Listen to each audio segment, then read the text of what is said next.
What if you could look into the eyes of a 75,000-year-old Neanderthal woman? Scientists have achieved the unimaginable by recreating her face from a skull found in Shanidar cave.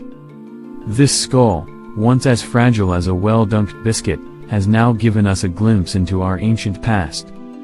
Shanidar cave, located in Iraqi Kurdistan, has been a treasure trove of Neanderthal remains. Among the discoveries were the remains of 10 Neanderthal men, women, and children. The 3D model of this Neanderthal woman is a testament to the advancements in paleontology. Her reconstructed face bridges a 75,000-year gap, connecting us to our evolutionary cousins. This remarkable achievement sheds light on the lives of Neanderthals, who once roamed the earth. The detailed reconstruction allows us to appreciate the similarities and differences between us and Neanderthals. Witnessing her face is like peering through a window into a world long gone, yet eerily familiar.